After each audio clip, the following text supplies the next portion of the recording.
Quel beau texte. Isaïe 6. Et ce matin, je ne sais pas si vous avez remarqué, mais ce qu'on désire faire, c'est de ralentir le rythme.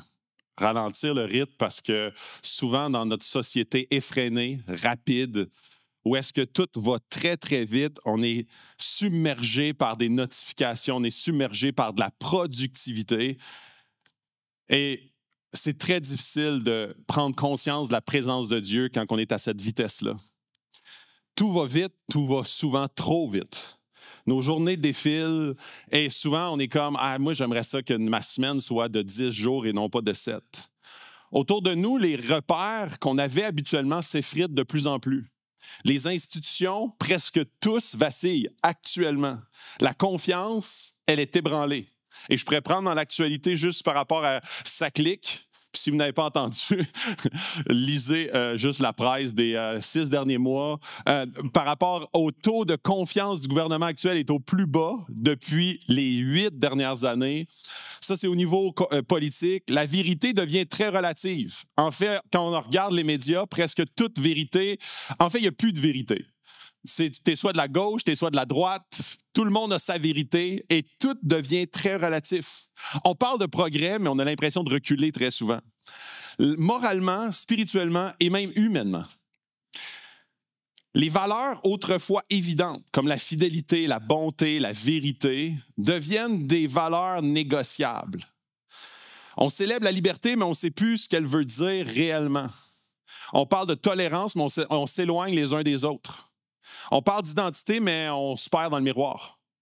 Alors, on se retrouve dans une question fondamentale. Les chiffres le confirment également. La santé mentale s'effrite à la grandeur du pays. Ce n'est pas une crise émotionnelle, c'est une crise spirituelle. Quand tout devient relatif, l'âme perd son centre. Quand la vérité devient une opinion, la paix devient également illusion. Et c'est ce qui fait extrêmement peur à n'importe quel être humain. Quand l'identité dépend de la performance, la fatigue devient éventuellement inévitable. Jacques Ellul, un professeur émérite en sociologie de l'Université de Bordeaux, dit ceci: « L'homme moderne a perdu le centre et avec lui, il a perdu le sens. » Et c'est exactement ce qu'on vit aujourd'hui. Une génération connectée à tout, mais enracinée en rien. Présente partout, mais absente d'elle-même. Et quand je dis génération, je ne parle pas juste des jeunes. Je parle de notre génération actuelle, le monde entier actuellement. Et cette génération est en quête de vrai. Pourtant, au cœur de la confusion, une soif demeure. Le monde cherche du vrai, du durable, du réel, mais ne le trouve en rien. Pas un discours de plus, pas une théorie spirituelle, quelque chose ou plutôt quelqu'un qui tienne quand tout s'écroule. Jésus a prié. La vie éternelle, c'est qu'ils te connaissent, toi, le seul vrai Dieu, et celui que tu as envoyé, Jésus-Christ. Jean 17, 3. L'apôtre Jean a écrit, « Nous sommes dans le véritable. » Tu sais, quand on parle de vrai, nous sommes dans le vrai, dans d'autres versions, en son Fils Jésus-Christ. C'est lui qui est le Dieu véritable et la vie éternelle. 1 Jean 5, 20. Le vrai, ce n'est pas une émotion qu'on ressent. Ce n'est pas une opinion. C'est pas non plus de dire « je le feel » ou « je le feel pas ». C'est une relation et une présence. Et c'est là que l'Église trouve sa vocation. Non pas pour offrir un produit religieux de plus, mais porter la présence réelle de Dieu dans un monde saturé d'illusions, de frimes. Pas une Église brillante, mais une Église habitée. Pas une foi spectaculaire, mais une foi profonde, enracinée, fidèle. Et quand je dis brillante, je veux dire flashy. Parce que oui, le chrétien est appelé à briller, est appelé à illuminer. Mais très souvent, on a l'impression d'être des lumières qui n'éclairent rien. Et c'est exactement le mandat de l'Église, une foi qui résiste à la tempête, parce qu'elle repose sur celui qui ne change pas. Et nous, les chrétiens, au milieu de ce monde pressé, qu'est-ce qu'on doit faire? Nous aussi, on court pas mal. On planifie, on sert, on veut bien faire, mais parfois, à force de vouloir porter l'œuvre de Dieu, on oublie simplement d'être porté par lui et on s'épuise.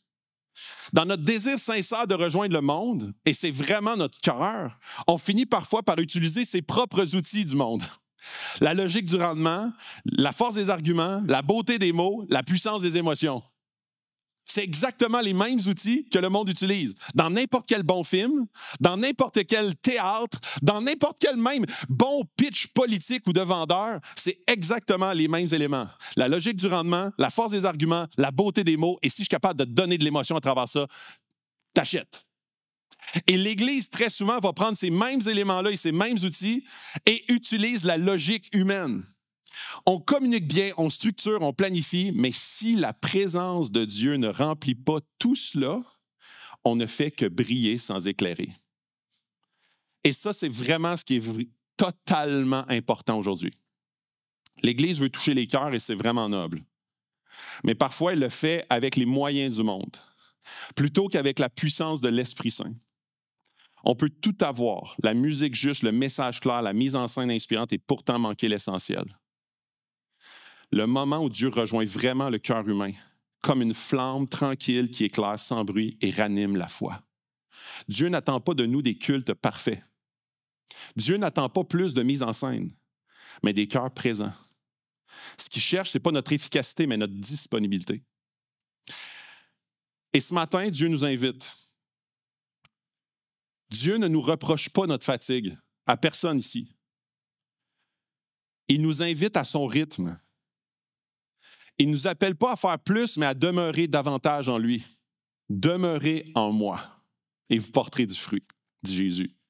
Le Père nous accueille, le Fils nous réconcilie par la croix et son sang, et l'Esprit rend présence réelle, la présence de Dieu. Ce n'est pas une ambiance à fabriquer, loin de là. Ce n'est pas de l'éclairage ou même une machine à fumer qui va nous sortir de la fumée. Ah, la présence est là. Elle devient tangible quand le peuple s'arrête, écoute et répond. Quand la parole reprend sa place, quand le silence devient saint, quand la confession, elle est vraie. L'Esprit convaincra de péché, de justice et de jugement. C'est le travail du Saint-Esprit. Et quand la louange devient une réponse, pas une performance. C'est ça, retrouver le sacré, d'une façon très pragmatique et concrète. Non juste revenir à des formes anciennes, comme si l'ancien était plus sacré, mais retrouver un cœur centré sur Dieu, qui est actuel, qui est l'alpha et l'oméga. Il est le passé, il est le présent, il est l'avenir. Quand il est au centre, tout se réordonne. La louange, la parole, la joie, la mission, nos cœurs, nos familles, nos couples, tout se réordonne. Non pas centré sur une bonne preach qui m'a aidé sur la présence de Dieu, qui tout se réordonne dans sa présence. Il y a quelques semaines, on parlait de présence de Dieu et de prière. Je l'ai fait il y a à peu près 2 mois, début septembre. Aujourd'hui, c'est la partie 2 de ce message-là. Et je vous dis, c'est un message qui est central et qui est immensément important pour notre Église, pour les prochaines années à venir. Et depuis les derniers mois, Dieu me met beaucoup, beaucoup à cœur le message que je vais vous faire ce matin. Donc, c'est pour ça, hier, j'ai fait un post sur la communauté de Sherbrooke. J'ai dit, c'est un message qui ne fait pas partie d'une série. C'est un message qui est immensément important sur la direction de l'Église, sur les prochains pas de l'Église. Et quand Dieu est au centre, retrouvez le sacré ensemble. Et souvent, le sacré, c'est quelque chose qui est flou, c'est quelque chose qui est non tangible, mais c'est quelque chose que je veux aujourd'hui vous expliquer à travers un texte qu'on va faire, qu'on va étudier. Et la parole de Dieu, je prie pour qu'elle puisse nous enseigner, nous convaincre et nous diriger dans nos prochains pas. J'aimerais qu'on puisse prendre un temps de prière ici par rapport à cette prédication-là, qu'elle touche nos cœurs, qu'elle touche la direction de notre Église et que Dieu puisse, en fait, que la présence de Dieu soit palpable ce matin dans ce lieu de culte. Dieu, on t'accueille ici parmi nous. En fait, on n'a pas besoin de t'accueillir, tu es déjà là. Et Seigneur, on prie que les yeux de nos cœurs puissent s'ouvrir à ta présence. Seigneur, c'est à toi qu'appartient le règne. Et ce matin, on veut juste constater ta sainteté parmi nous. Le rassemblement des saints ici dans cette salle. Des gens imparfaits mais habités de ton esprit et purifiés de jour en jour. Dieu, on te demande que tu puisses transformer notre regard, que tu transformes nos cœurs et que tu transformes notre amour les uns pour les autres et pour toi. Dans le nom de ton Fils compris. Amen. Alors, mon premier point ce matin, Dieu se révèle la vision qu'ils ressentent. Et là, je vous le dis, le texte que tantôt Joël a lu, c'est le texte central. Ce matin, on va passer au complet. Et quand j'ai... en fait, Dieu m'a vraiment touché cette semaine à travers ce texte-là. J'étais tout seul dans mon bureau et j'avais un sourire et une joie parce que j'ai eu une révélation dans ce texte-là. Dieu est venu me toucher d'une façon... Je connaissais ce texte-là, j'avais lu des dizaines, pour ne pas dire des centaines, mais c'était la première fois que Dieu me donnait un message, et ce message-là était pour son Église, et j'ai cette conviction profonde-là. Donc, c'est pour ça que je voulais qu'on lise ce texte-là et que vous compreniez que ce n'est pas toutes sortes de versets, c'est un texte que Dieu a utilisé pour nourrir son prophète et son peuple à ce moment-là. Alors, je commence avec l'année de la mort d'Osias. C'est Isaïe 6, verset 1. L'année de la mort du roi Osias, je vis le Seigneur assis sur un trône très élevé. Cette phrase n'est pas juste, en fait, ce n'est pas juste une phrase anodine. Ça marque un temps dans le peuple d'Israël. Ça dit un contexte également spirituel. Le roi Osias, c'est un synonyme de stabilité et de prospérité. Et là, il vient de mourir. Et très souvent, quand on est shaké et quand on ne sait plus ce qui va se passer au niveau économique dans ce contexte-là, ou même au niveau spirituel, et si je fais un parallèle avec l'Église actuellement, avec l'inflation, avec tout ce qui se passe au niveau économique, et de l'autre côté, au niveau spirituel, avec toutes les attaques du gouvernement sur « OK, vous ne pouvez plus vous rassembler, plus de prières dans les lieux publics, on a enlevé tous les avantages des églises. » En fait, au niveau spirituel, on est dans l'instabilité, au niveau économique, on est dans l'instabilité. Ça ressemble énormément à ce que le peuple vit à ce moment-là. Le peuple entre dans une période de confusion, d'instabilité, de perte de repères. Et c'est précisément là, dans la fragilité du moment, que Dieu se révèle. Quand le trône terrestre est vide, Isaïe découvre que le trône céleste ne l'a jamais été, il ne le sera jamais. Et en un sens, ce moment mondialement et au Québec, on le vit actuellement. Les structures qui semblaient solides s'effritent. Et même dans nos vies personnelles, je ne sais pas, puis il peut y avoir toutes sortes de situations actuellement dans vos vies personnelles, mais des fois, on a des périodes Osias, où est-ce que tout un emploi qui tombe, une santé qui décline, toutes sortes d'éléments relationnels qui peuvent arriver, une blessure, ces moments-là nous obligent à lâcher prise ou nous recentrer sur Dieu. En fait, souvent, les deux viennent ensemble. Se recentrer sur Dieu nous amène à lâcher prise parce que nos priorités se réalignent. Au cœur du déséquilibre que Dieu souvent se révèle le plus clairement. Pas dans le retour à la stabilité, mais dans le tremblement lui-même. Quand tout bouge autour de toi, lui reste immuable. Quand nos repères s'effondrent. Dans Psaume 29, 10, il est écrit « Les royaumes s'ébranlent, mais Dieu est assis pour toujours sur son trône. » Dieu permet que nos Osias tombent pour que nos confiances dans l'humain puissent être beaucoup plus faibles et notre confiance en Dieu puisse augmenter. Et là, je continue. Isaïe 6, versets 1 à 3. « J'ai vu le Seigneur assis sur un trône très élevé. Le bord inférieur de son vêtement remplissait le temple. Les séraphins se tenaient au-dessus de lui. Chacun avait 6 ailes. 2 pour se couvrir la face, 2 pour se couvrir les pieds, 2 pour voler. Ils criaient l'un à l'autre, « Saint, Saint, Saint est l'Éternel des armées. Toute la terre est remplie de sa gloire. » L'année où tout semblait s'écrouler, Isaïe voit Dieu. Son record monte au-dessus du chaos. Le trône terrestre est vide, mais le trône céleste est occupé. Le pan de la robe de Dieu remplit le temple. C'est une image de sa majesté qui envahit tout. Même quand tu perds le focus et la notion que Dieu est partout, il est omniscient et il est omniprésent. Même dans tes épreuves, il est là, il est assis à côté. Le temple n'est pas un espace à meubler d'activités humaines, mais un lieu que Dieu remplit de lui-même. Quand l'Église se rassemble, elle n'invite pas Dieu à venir. Elle entre dans une présence qui la précède déjà. Le culte n'est pas fait pour faire descendre Dieu. Genre, OK, là, on va faire toutes sortes d'incantations pour que Dieu descende. Il élève le peuple à la conscience de sa gloire. La vraie question n'est pas « Est-ce que Dieu est vraiment ici ce matin? » Mais beaucoup plus, sommes-nous conscients qu'il l'est déjà? C'est souvent notre précipitation, notre besoin de faire tourner le culte, et même en tant que chrétien, de dire « Ah, j'espère que ça va être bon un matin. » En fait, on ne se prépare plus pour la rencontre avec Dieu, on se prépare pour la rencontre de la performance. Et là, on est comme « Ah, ça manquait de performance, pas venu créer quelque chose en moi. » Et ce qui nous empêche de percevoir cette présence, Dieu se révèle dans le silence autant que dans le chant, dans la lenteur autant que dans l'élan. Isaïe voit des séraphins. Littéralement, ce que ça veut dire, séraphins, c'est des brûlants. Et c'est les anges considérés comme étant les plus brûlants de tous les anges. Ça évoque la pureté et la flamme. Et leur posture en dit long. Ils ont 2 ailes pour couvrir leurs pieds. C'est la conscience de leur petitesse. Ils viennent dans l'humilité adorer Dieu. Hey, je vous le dis, les anges sont parfaits. Ils n'ont jamais péché. Sauf le tiers qui a suivi Satan dans la chute. Donc, il y a le 2 tiers des anges qui sont parfaits. Ils sont au ciel, mais ils viennent devant Dieu en se couvrant les pieds pour démontrer leur petitesse. 2 ailes pour couvrir leur visage. C'est un signe de révérence devant la gloire de Dieu. Et 2 ailes pour voler, qui signifie qu'ils sont toujours prêts à servir. Ils le font dans l'humilité la plus totale, ils le font dans la petitesse la plus totale, même s'ils sont les plus brûlants du ciel, parce que Dieu, il est Dieu.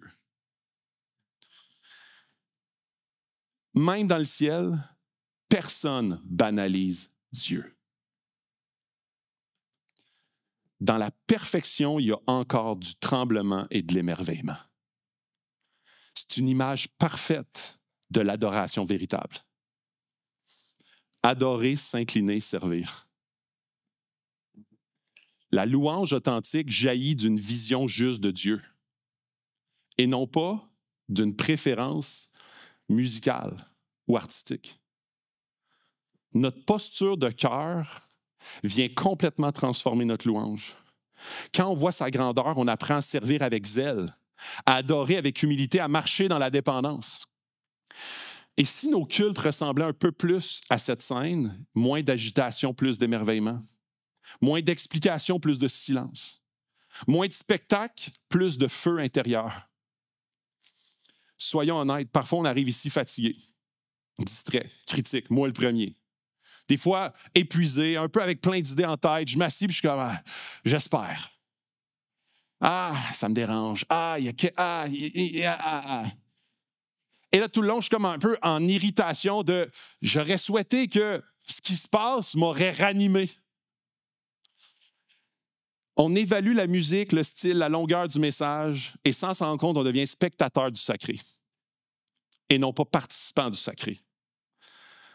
La grâce, c'est que Dieu ne se retire pas.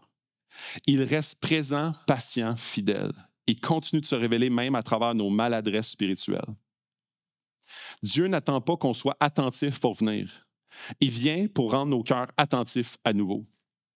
Dieu nous poursuit continuellement, même malgré notre dynamique à vouloir être ranimé par de l'humain plutôt que par du divin. Les séraphins, et là c'est vraiment intéressant, les séraphins, dans le verset, je peux juste vous le lire ici, les séraphins se tenaient au-dessus de lui, chacun avait ses ailes, dont il se couvrait la face. 2, il se couvrait les pieds et dont il se servait pour voler. Ensuite, est-ce qu'on a le prochain? Ils criaient l'un à l'autre. Saint, Saint, Saint est l'Éternel des armées, toute la terre est remplie de sa gloire. La louange se vit de façon collective. Ils se crient l'un à l'autre. Ils se crient l'un à l'autre. Ils sont comme Saint, Saint, Saint. En se couvrant, en étant comme prêts à voler, mais ils se crient l'un à l'autre. Ils ne chantent pas pour eux, mais les uns aux autres. Leur adoration est un dialogue, un écho d'amour, de gloire. Ce qu'ils proclament dépasse même ce qu'ils voient. Ils annoncent que toute la terre, même celle qu'Isaïe ne voit pas encore, sera remplie de la gloire de Dieu. C'est le modèle du culte céleste. Personne n'adore seul. Chaque voix rallume la voix de l'autre. La sainteté de Dieu crée la communion, pas la compétition. Sur terre, notre individualisme a parfois gagné jusque dans nos cultes. On chante pour vivre notre moment avec Dieu, au lieu de laisser notre foi ranimer celle du frère ou de la sœur à côté. Quand un cœur s'éteint, si les autres se taisent, le feu s'éteint aussi. Quand les voix s'unissent, la gloire se répand. Ils se crient l'un à l'autre. Il y a une dynamique communautaire même au ciel. Il n'y a aucun individualisme au ciel. C'est une communauté d'anges qui brûlent, les séraphins. Ils sont dans pleine humilité, émerveillement devant le Dieu de l'univers et ils se crient l'un à l'autre parce qu'ils ne peuvent pas rester passifs, là. Ils se crient l'un à l'autre. Et dans Matthieu 18, Jésus l'a dit aussi, là où 2 ou 3 sont assemblés, je suis au milieu d'eux. J'ai déjà traité cette question-là. Il y a quelque chose qui se passe en communauté qui ne peut pas se passer en individualité. Notre adoration n'est pas une expérience privée du dimanche. C'est une respiration commune. Quand tu chantes, tu encourages. Quand tu chantes, tu t'inclines, tu invites. Tu écoutes, tu édifies. Le peuple de Dieu, ce n'est pas 2 ou 3 ou 400 personnes rassemblées individuellement. C'est un peuple qui se rassemble devant Dieu. La louange, c'est pas un moment d'émotion. C'est un acte collectif où Dieu habite au milieu de son peuple. Psaume 22,4 le dit. Quand ce feu prend, il déborde du temple vers la terre, du culte vers la vie, de la louange vers la mission. C'est pas anodin comme moment. Quand Dieu est au centre, tout se réordonne, sa présence remplit, sa sainteté merveille, sa gloire déborde.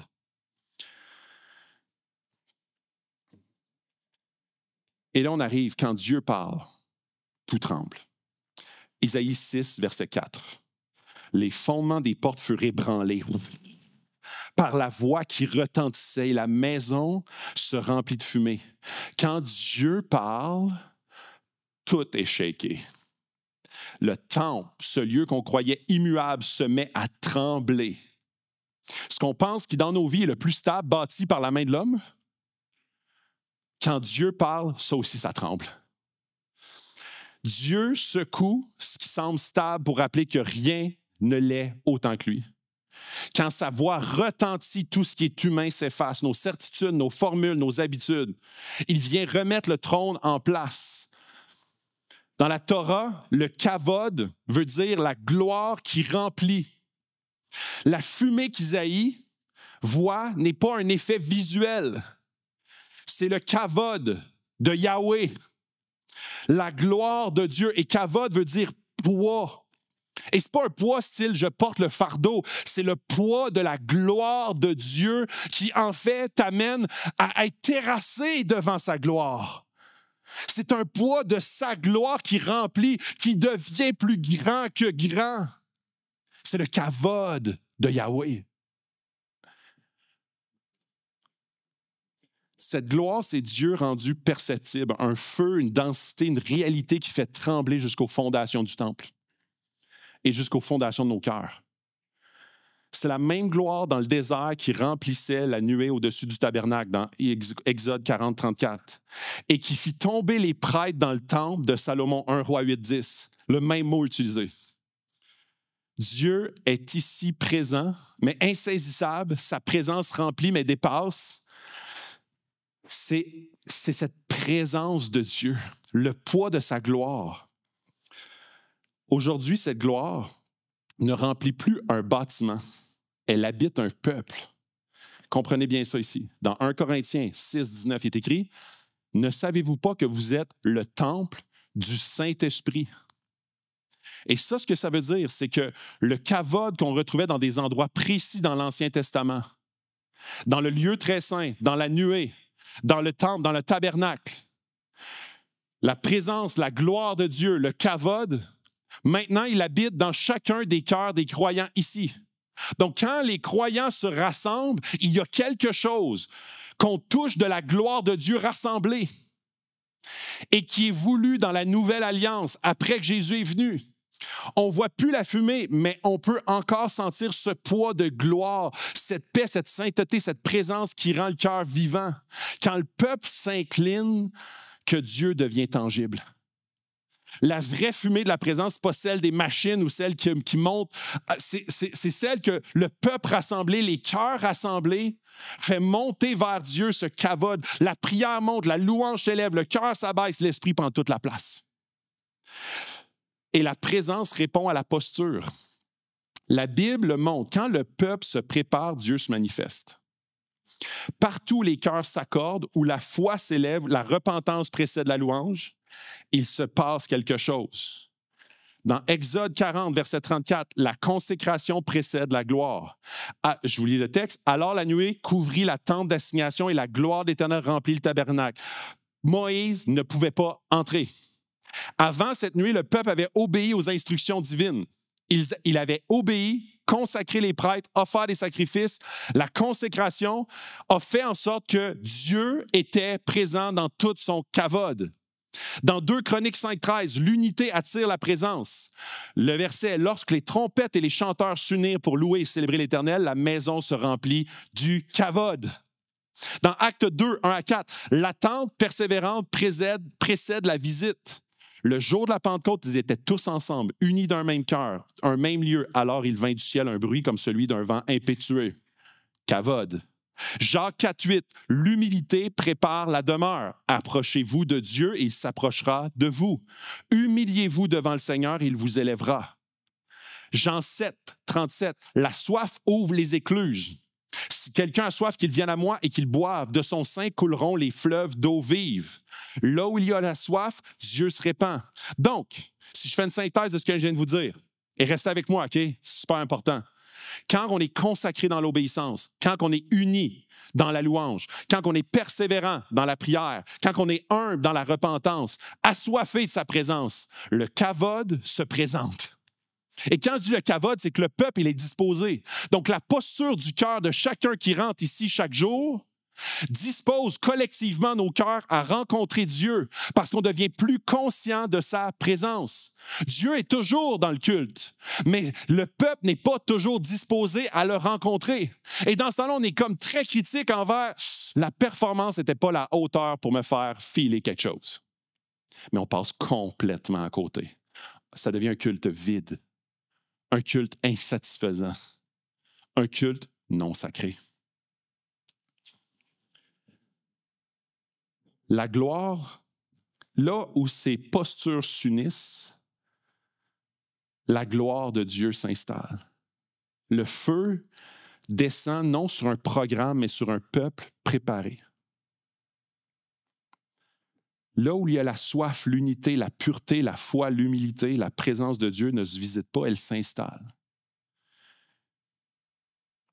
C'est souvent le fruit d'une préparation même individuelle. Souvent, la préparation commence avant le dimanche. Le peuple prie chez lui. Les familles se ressentent, les serviteurs se préparent dans la paix. Quand on vient, non pour consommer, mais pour rencontrer, il y a un changement de posture. Quand Dieu parle, tout tremble, non pour faire peur, mais pour révéler le cœur. Quand le peuple s'incline, la gloire descend. J'arrive dans mon deuxième point. Dieu purifie le feu qui transforme. Et ça, on arrive dans Isaïe 6, verset 5. Et on lit ensemble.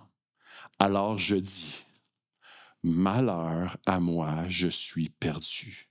Car je suis un homme aux lèvres impures, j'habite au milieu d'un peuple aux lèvres impures, et mes yeux ont vu le roi, l'Éternel des armées. Quand la gloire révèle la vérité, devant la sainteté de Dieu, toutes nos vernis, tous nos masques, j'ai essayé, tombent. En fait, la vérité ressort. Malheur à moi, je suis perdu. Parce que là, il comprend que ce n'est plus juste une dynamique humaine. Il rencontre le kavod de Dieu. La gloire qui t'amène à une réalité sur toi et une réalité sur Dieu. Je suis impur. C'est pas un cri de désespoir, c'est un cri de lucidité. C'est pas comme je suis perdu, c'est comme oh! Parce que quand Dieu se révèle, il ne vient pas d'abord corriger notre comportement, il vient guérir notre cœur. Dieu, le réflexe de Isaïe, ce n'est pas « OK, je vais essayer un peu plus. Je vais peut-être mettre un peu plus de... En fait, je vais me mettre à genoux, je vais essayer de mettre quelques pratiques dans ma vie. » Il est genre « Non, je suis perdu. » Il n'y a pas de possibilité de rédemption. C'est un prophète, là. Il suit Dieu, il aime Dieu, il connaît, en fait, toute la Torah. Il baigne dedans, il parle avec Dieu. Isaïe, c'est un des plus grands prophètes de l'Ancien Testament, là. Malheur à moi, je suis perdu parce que je suis impur devant celui qui est 3 fois saint. Cette vérité, elle est dure et belle à la fois. On est des pécheurs impurs qui ont besoin d'un sauveur parfait. C'est la vérité qui écrase, mais en fait la vérité qui libère. La vérité de tout être humain, c'est que tous ont péché, sont privés de la gloire de Dieu. Ça, c'est pas facile. Et Isaïe s'en est rendu compte drette là. Je suis impur. Malheur à moi. Tant qu'on ne voit pas ça, la grâce reste abstraite. Quand on la reconnaît, la grâce devient personnelle. L'un des séraphins, versets 6 et 7. L'un des séraphins vola vers moi, tenant un charbon ardent qu'il avait pris sur l'autel, avec des pincettes. Il en toucha ma bouche et dit, « Voici, ceci a touché tes lèvres, ton iniquité est enlevée et ton péché est expié. » C'est pas Isaïe qui court vers Dieu, hein? C'est Dieu qui vient vers lui. C'est pas Isaïe qui fait « OK, bon, ben, il va falloir que je fasse un sacrifice de plus, il va falloir que je mette en place des choses. » C'est Dieu qui s'approche de lui. C'est le ciel qui descend vers la terre. La sainteté ne s'éloigne pas de l'impureté. Elle s'en approche pour la transformer. Quand tu viens ici à l'Église, même si tu as l'impression que toute ta vie va bien, quand tu rencontres Dieu, il y a des choses qui sont mises en lumière que Dieu veut visiter. Il ne veut pas t'écraser, il ne veut pas que tu sortes d'ici avec un fardeau plus grand à dire « je vais mettre en place plus de choses dans ma vie ». Il veut te visiter pour que tu rencontres davantage l'œuvre de Christ à la croix et il veut que ta confiance se déplace de sur toi vers lui. Et là, je continue. Le charbon ardent vient de l'autel du sacrifice, là où le sang coule, où la grâce brûle. Même si Isaïe ne comprend pas encore, ce geste prophétise ce que Dieu va faire à la croix dans quelques siècles. L'autre feu qui brûle, c'est celui de l'amour de Jésus, qui va toucher l'humanité pour le purifier une fois pour toutes. Le charbon, c'est le symbole de la grâce brûlante. Dieu ne se contente pas de nous pardonner à distance. Il nous touche pour nous restaurer et il descend vers nous pour le faire. Quand l'Église redevient un lieu sacré, c'est là que tout devient concret pour nous. Parce que dans nos rassemblements, Dieu veut encore toucher son peuple à chaque fois. C'est pas parce que tu as rencontré Dieu il y a 20 ans que Dieu ne veut pas encore te rencontrer ce matin. On vient souvent au culte comme on entre dans un spectacle. On espère vivre quelque chose sans toujours préparer notre cœur à rencontrer quelqu'un. On attend que la musique, la prédication, l'ambiance fassent le travail intérieur que seule la repentance et l'état de cœur peuvent faire. Et quand je dis la repentance, l'état de cœur, c'est pas ça qui fait le travail, c'est la posture qui amène le travail à être possible. Quand Jésus a dit à Pierre, « Loin de moi, Satan », qu'est-ce qui faisait défaut? Il avait déjà suivi Jésus. Sa posture de cœur, elle était « Je vais prendre contrôle de la patente. Jésus, tu n'iras pas sur la croix, je vais régler ça, moi. » Jésus dit « Tu ne comprends pas, loin de moi, Satan, tu es toute une tentation en ce moment. » Parce que Jésus, il voulait accomplir ce pourquoi il était venu. Le problème, ce n'est pas notre attente, c'est notre posture. On vient les bras croisés, alors que Dieu nous appelle à venir le cœur ouvert. La vraie transformation ne commence pas quand on est parfait dans le déroulement, mais quand le peuple s'incline à nouveau. Dans nos cultes, cela veut dire retrouver le silence avant de chanter, la parole avant de répondre, venir non pas pour vivre juste une expérience émotionnelle, mais pour rencontrer le Dieu vivant et sa gloire. Dans un verset qui est vraiment beau, dans Hébreux 12, verset 28, l'auteur s'adresse à une église et il dit ceci, « Recevons un royaume inébranlable et rendons à Dieu un culte qui lui est agréable, avec piété, respect, car notre Dieu est un feu dévorant. » Un culte agréable à Dieu, et ça c'est super intéressant, ne dépend pas de la beauté du programme. En fait, Dieu ne dit pas « Faites un culte agréable avec un preach, un peu de louange, avec une coupe d'affaires, avec un coupe d'ingrédients, le gâteau va lever. » Il parle de son peuple. Faites un culte à Dieu qui soit agréable. On pourrait, en fait, c'est piété, respect, parce que Dieu, c'est un feu dévorant. La posture du peuple est importante. Dieu cherche des cœurs disponibles, pas des célébrations parfaites. La piété, c'est ce respect habité par la reconnaissance et la gratitude, la conscience d'un peuple qui a reçu un royaume inébranlable par le sang de Jésus. Quand le peuple arrive avec une disposition comme celle-là, son regard change complètement. Son focus change complètement. Il n'est pas dans l'analyse critique de ce qu'il ne reçoit pas. Il est dans la gratitude de ce qu'il a reçu et il vient adorer lui qui l'a envoyé. Il arrive ici, il est comme déjà avec un sourire de « j'ai hâte de rencontrer Dieu ». Peu importe ce qui se passe, je vais rencontrer Dieu ce matin. La posture de cœur, elle est complètement différente. Le culte n'est pas d'une performance, mais d'une communauté qui entre dans la présence avec humilité, gratitude, sainte crainte de Dieu. L'Église retrouve le sacré quand elle retrouve la simplicité. Une confession qui purifie. Approchons-nous, Hébreux 10, 22, approchons-nous avec un cœur sincère, purifié d'une mauvaise conscience. La prière qui prépare, tous d'un commun accord, persévéraient dans la prière, acte 1, 14. Le silence, dans Zacharie 2, 13, que toute chair fasse silence devant l'Éternel. Et la parole qui recentre, ouvre mes yeux pour que je contemple les merveilles de ta loi, psaume 119, 18. Je vous lis plusieurs versets comme ça, parce que je veux que vous constatez que ça fait partie, le culte a toujours fait partie de l'histoire de Dieu, depuis la création du monde jusqu'à l'Apocalypse et la fin du monde. Et plein de principes habitent la parole de Dieu entière sur le culte. Et ce matin, on prend le texte central d'Isaïe, mais on voit de quelle façon, que ce soit dans les Actes, dans les Hébreux, que ce soit dans Zacharie, dans les Psaumes, que ce soit dans Isaïe, que ce soit dans l'Exode, ou même dans la Genèse, Dieu est un Dieu qui se plaît à avoir un culte et des adorateurs de son culte dans sa présence. Et la kavod, la présence, la gloire, le poids de la gloire de Dieu vient transformer ceux qui contemplent ce Dieu. Quand le peuple se rassemble avec révérence, unité, Dieu se plaît à habiter son Église. Si mon peuple s'humilie, celui qui porte mon nom s'humilie, prie, cherche ma face. Ça, c'est dans 2 Chroniques. Un tellement beau verset. S'il se détourne de ses mauvaises voies, je l'exaucerai du haut du ciel. Je lui pardonnerai son péché, je guérirai son pays. Avant même de venir ici, Dieu nous invite à préparer nos cœurs. Comme Israël avant de rencontrer l'Éternel, Exode 19, 10. Nous apprenons à ralentir, à reconnaître sa présence, à déposer ce qui encombre nos vies. Et comme Moïse devant le buisson ardent, il enlève ses sandales. Souvent, on a besoin d'enlever nos sandales de nos cœurs pour venir rencontrer Dieu.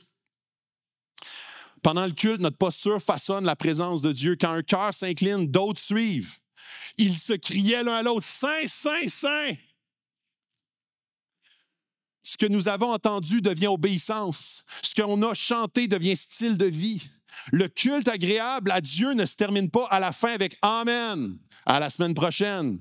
Il commence à prendre vie dans la mission. C'est comme « Yes! En fait, j'ai rencontré Dieu. » Puis là, on va y arriver plus loin. Okay? Le feu dont parle l'Hébreu n'est pas un feu qui détruit, mais l'amour pur de Dieu. Un feu qui consume ce qui est superficiel, éclaire ce qui est vrai et rallume la ferveur de son peuple. Un culte agréable, ce n'est pas celui qui nous comble, mais celui qui réjouit Dieu. Quand chaque croyant s'incline, prie, écoute, le temple tout entier s'enflamme de sa présence. Dieu est fidèle à sa promesse. Il demeure au milieu de ceux qui l'adorent en esprit et en vérité, dit Jean 4, 23. Dieu cherche des adorateurs en esprit et en vérité. Esprit, en fait, montre-moi mon propre cœur par le Saint-Esprit. Montre-moi, en fait, dispose mon cœur pour venir ici adorer. Puis après ça, en vérité, je ne veux pas juste adorer un leurre. Je veux avoir le vrai état de mon cœur et le vrai état de mon Dieu. Ce qui m'amène exactement à m'aligner sur Dieu, selon la vérité. Le culte agréable à Dieu, ce n'est pas un moment parfait, c'est un peuple en feu, purifié, uni, attentif, centré sur Dieu seul. Et là, on arrive à Isaïe 6, verset 8. Point 3. Dieu envoie. Isaïe 6, 8. J'entendis la voix du Seigneur disant, « Qui enverrai-je? Et qui marchera pour nous? » Et je répondis, « Me voici, envoie-moi. » Avant ce moment d'appel, Isaïe, dans Isaïe 5, et ça m'a frappé vendredi, je pense. Je n'avais pas pris conscience de ça pantoute. Dans Isaïe 5, donc quelques semaines auparavant, Tu sais, Isaïe, c'est un prophète. Son appel, c'était de prophétiser au peuple la parole de Dieu, ce que Dieu enseignait. Le chapitre 5 nous montre un prophète lucide, mais épuisé par le peuple. Il est vidé. Il voit une nation qui est bénie dans la prospérité, mais tiède. Le monde, en fait, ils sont prospères, ils ont beaucoup de richesses, mais spirituellement vides. Ils voient des gens construire, accumuler, agrandir leur domaine, mais ils s'en tapent de plus en plus de Dieu. Et il dit dans Isaïe 5,8, « Malheur à ceux qui ajoutent maison à maison et champ à champ. » Ça veut dire qu'ils augmentent leur richesse. Une critique de l'accumulation sans compassion. Puis ensuite, il dénonce aussi l'hédonisme. L'hédonisme, la recherche du plaisir, dans verset 11. Il dit « Malheur à ceux qui se lèvent de bon matin pour courir après les boissons enivrantes, les parties, le fun. » Il dit dans le verset 20, « Malheur à ceux qui appellent le mal bien et le bien mal, confusion morale. » Il dit dans le verset 21, « Malheur à ceux qui sont sages à leurs propres yeux. » Il est en train de voir qu'ils sont orgueilleux, Tout cela, Isaïe le voit. Il ne supporte plus. Il est brûlé. En fait, là, il lance des malédictions sur le peuple à cause qu'il voit ça, puis il est genre « Ah! » Son regard prophétique, son don spirituel, au lieu de nourrir sa foi, l'épuise. Il voit l'injustice, la corruption, l'arrogance, il se décourage du peuple et peut-être même du ministère. Il est fatigué de parler sans être entendu, fatigué d'annoncer la sainteté à des cœurs indifférents. Et c'est là que Dieu intervient dans le chapitre 6. Pas en réformant le peuple, mais en visitant le prophète. Parce que parfois, avant que Dieu ne restaure son Église, il restaure le cœur de ceux qui la portent. Je dois t'avouer que je comprends Isaïe. Il m'arrive d'être découragé. On voit les transitions, les tensions, les blessures, les saisons où tout change. Ceux qu'on aimait servir à nos côtés ne sont plus là. La ferveur semble s'être refroidie. Et sans s'en rendre compte, on commence plus à regarder à l'humain plutôt qu'à Dieu. On mesure la santé de l'Église par ses chiffres, sa qualité, sa stabilité. L'Église va bien ou va pas bien basée sur des indicateurs et pas sur la soif de la présence de Dieu. Mais dans sa grâce, Dieu fait avec moi ce qu'il a fait avec Isaïe. Il dit, Philippe, ce n'est pas ton regard sur le peuple que je vais ajuster, c'est ton regard sur moi. Et tu vois, la fatigue, moi je vois, en fait, très souvent quand on regarde au peuple, quand on regarde à l'humain, quand je regarde à ma propre vie, la fatigue m'envahit. Et le fardeau devient pesant. Et Dieu, il dit, moi, ce que je veux que tu vois, c'est autre chose. Tu vois la fatigue, moi, je vois encore la foi. Tu vois la confusion, je vois un cœur prêt à guérir. Tu vois les manques, mais moi, je suis toujours sur le trône. Ton regard n'est pas à bonne place. Ton regard est sur l'humain quand il devrait être sur moi. Je regarde trop aux failles, ce qu'il faudrait améliorer, organiser, relancer, restructurer, les besoins, les tensions, les départs. Ça me décourage. Je me dis, comment avancer avec si peu de moyens? Et Dieu me rappelle, ce n'est pas par la force ni par la puissance, mais par mon esprit. Et c'est exactement ça. Il dit, c'est pas par ta force ou ta connaissance ou ta formation ou par le fait que tu vas dire des belles choses au bon moment qui va embarquer assez de monde avec toi. Puis là, la fatigue va partir. Puis après ça, on va se diviser à tâche. Ça va être correct. Là, l'Église va runner là, super bien. Et comme t'es dans le champ. C'est pas par la force, ni par la puissance, mais par mon esprit. Et je pense qu'on est plusieurs à vivre ça. Quand on regarde à l'Église avec des yeux fatigués, on voit les manques plus que la grâce. On voit les erreurs plus que la fidélité. Et peu à peu, notre cœur se refroidit. Et c'est là que Dieu nous ramène, comme Isaïe, non pas à une nouvelle stratégie, mais à une nouvelle vision de lui. Quand Isaïe revoit Dieu haut et élevé, tout s'inverse. Le prophète qui disait « malheur à eux » devient « malheur à moi ». C'est pas eux le problème, c'est moi. Il disait « malheur à eux, malheur à eux ». Malheur à moi, je suis perdu, j'ai vu le roi des rois. Son regard passe de la critique à la repentance, de la frustration à la révélation. Et c'est là que tout commence. Parce que le cœur du ministère, ce n'est pas la performance du peuple, c'est la présence du roi.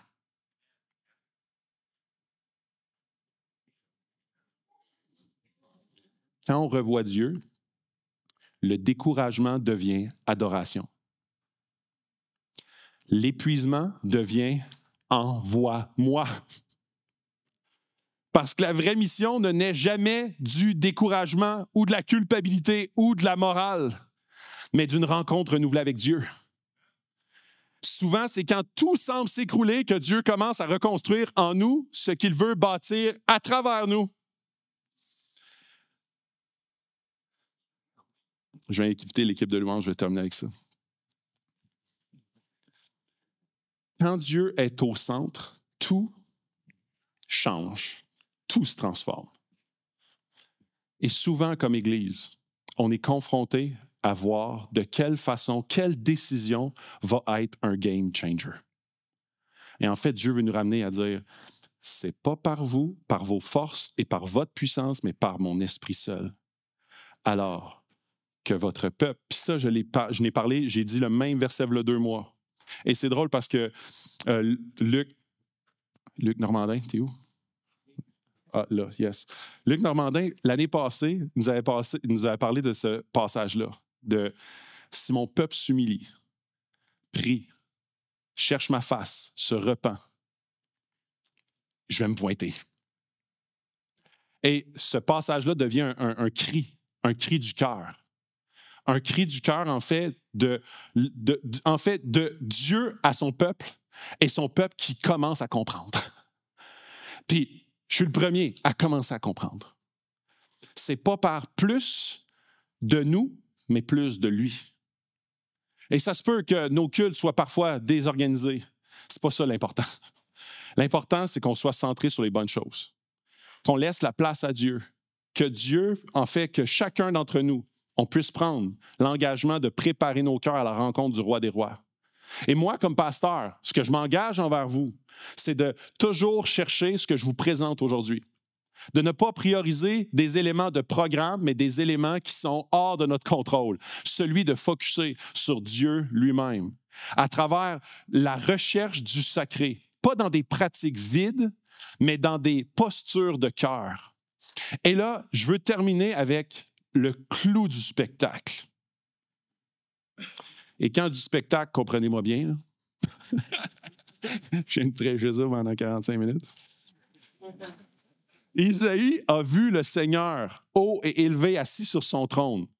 Le temple tremblait, les anges criaient. Ça, c'est dans Isaïe 6,3. Saint, Saint, Saint, l'Éternel des armées, toute la terre remplie de sa gloire. C'était une vision de gloire, de feu, le moment où le ciel s'ouvre sur la terre. Mais des siècles plus tard, Jean nous révèle quelque chose de vraiment bouleversant. En fait, ce que je vais vous parler là, ça se retrouve dans les 4 évangiles. Souvent, quand il y a quelque chose qui se retrouve dans les 4 évangiles, c'est quelque chose de particulièrement marquant et essentiel. Les 4 évangiles nous présentent ça. Je vous le traite avec Jean. Malgré tous les signes miraculeux qu'ils avaient faits devant eux, ils ne croyaient pas en lui. Isaïe dit cela lorsqu'il vit sa gloire et qu'il parla de lui. Les 4 évangiles disent la même chose. Il est en train de dire que Isaïe, puis là il dit le verset dans Isaïe, « Malheur à moi ». Les 4 évangiles. Isaïe dit cela lorsqu'il vit sa gloire et qu'il parla de lui. Je ne comprenais pas, je relisais le passage, puis je ne comprenais pas. Ça s'est reviré d'une façon, je ne comprenais pas ce qu'il disait. Puis là, j'ai lu des commentaires, puis là, de manière, Jean parle ici de Jésus. Isaïe dit cela lorsqu'il vit sa gloire et qu'il parla de lui, Jésus.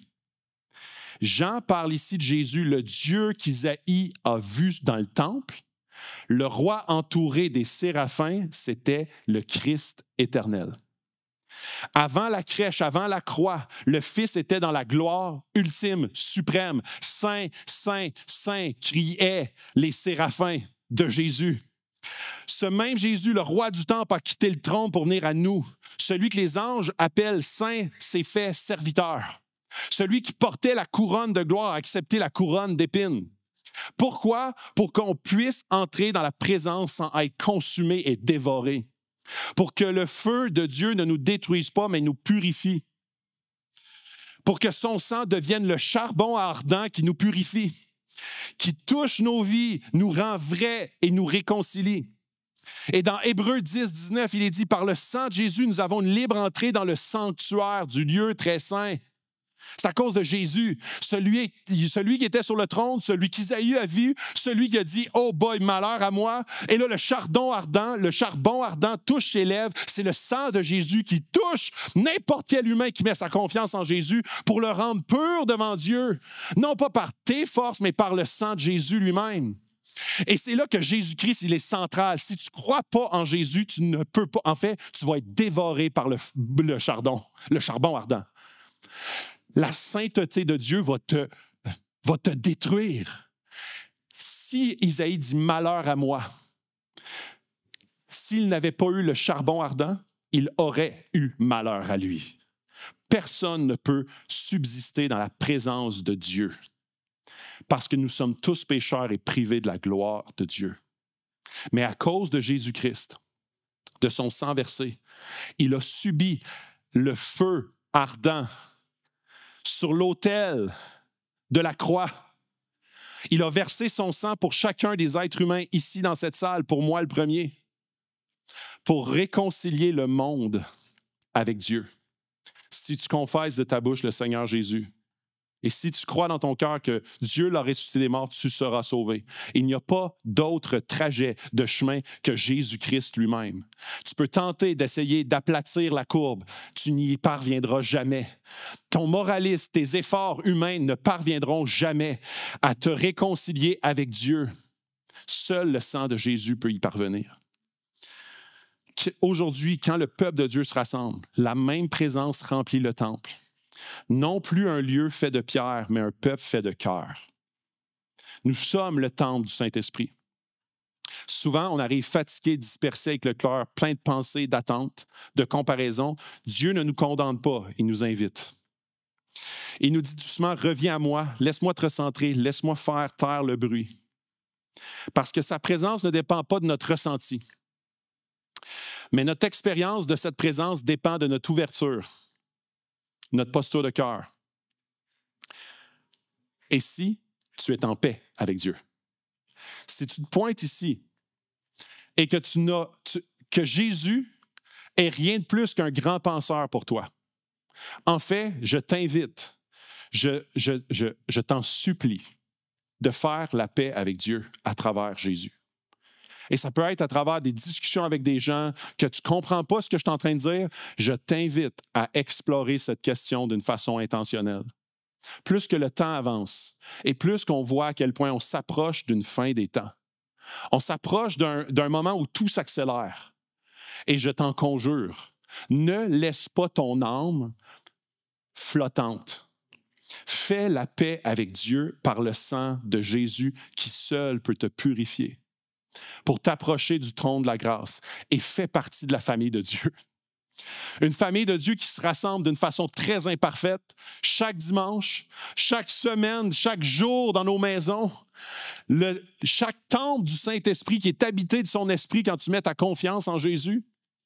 Et ensuite de ça, le peuple se rassemble pour rencontrer Dieu tous les dimanches.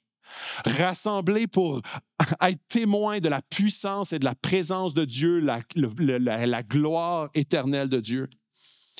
Jésus rend tout cela possible. C'est lui qui rend notre louange vraie, notre prière entendue, notre vie habitable pour Dieu. Le Père cherche des adorateurs qui l'adorent en vérité et en esprit. C'est laisser le Saint-Esprit diriger notre cœur. En vérité, c'est devenir tel que nous sommes, rachetés, lavés, aimés. Et quand Dieu est au centre, la gloire devient grâce. Le feu devient pardon. Le pardon, la parole devient joie et la mission devient naturelle. Et Isaïe dit « Envoie-moi ». Et son don spirituel, ce qu'il a reçu comme prophète, après ça, ce n'est plus un écrasement, ce n'est plus un fardeau, c'est « Oui, Seigneur ». Parce que je t'ai vu, je t'ai rencontré, je suis prêt à mourir pour toi, non pas par culpabilité ou par malheur à eux, mais malheur à moi. Et là, tu m'as guéri, tu as touché avec le charbon ardent ma lèvre. Je suis devenu, en fait, purifié par le sang de Jésus que je viens d'expliquer. Et après ça, il est comme, oui, la mission devient non pas un fardeau, mais un privilège. Et là, l'Église devient vivante. L'Église devient en action, partout. L'Église, ce n'est pas sur le stage. L'Église, c'est partout. Et dans le temps tantôt de prière, de silence, dans le temps où est-ce qu'on va passer dans un temps de louange, je t'invite à demander à Dieu, qu'est-ce que Dieu veut que tu fasses comme chrétien? Quand je dis face, c'est, y a-tu des gens que tu as à cœur de prier pour? Y a-tu des choses qu'il veut visiter dans ton propre cœur? Des choses dans ton couple, des choses dans ta foi, des choses dans des éléments qui ont pris place dans ton couple, dans ta vie, des choix de travail. Moi, je trouve ça fantastique de voir l'esprit à l'œuvre. Des gens qui disent, je ne sais pas pourquoi, mais j'avais à cœur de prier pour toi. Et c'est une révélation pour un autre frère ou une autre sœur. Et c'est ça l'Église en action, c'est quand on est présent on voit la présence de Dieu en action, ça touche nos vies, ça nous rend, en fait, on prend conscience. Ça nous amène à prendre conscience de la réalité sur notre être, mais ça nous rend infiniment reconnaissants d'être rachetés par le sang de Jésus. Ça change complètement notre regard des autres autour de nous. Ça change complètement notre regard de l'Église elle-même. Ça change complètement notre regard de notre propre famille et la lutte spirituelle qu'on a à livrer pour chacun de nos enfants. Ça change complètement notre regard sur le privilège que j'ai d'être sauvé et ça ne devient pas un élément pour m'enorgueillir, mais d'avoir une joie profonde, peu importe mes circonstances. C'est ça, retrouver le sacré ensemble. Je vous invite à vous lever, on va finir dans un temps de prière et dans un temps de louange ensemble. Le chant qu'on va chanter, c'est un chant qui s'appelle Agnus Dei, Agneau de Dieu. Et je vous invite, dans ce temps d'adoration, de louange, de le faire d'une façon collective. On est ensemble. Et dans ce chant-là, ça dit « Mané, Saint, Saint, Saint ». Je vous invite à fermer vos yeux dans la vision qu'Isaïe a eue de Dieu et en fait, s'édifier en tant que peuple. Et en se proclamant cette vérité que Saint, Saint, Saint est le Seigneur, le roi de la terre. Et c'est son peuple qui va chanter ça. Dieu, on est devant toi, ton peuple rassemblé, le rassemblement des saints, non pas par nos forces, mais par Jésus et son sang versé à la croix pour chacun d'entre nous.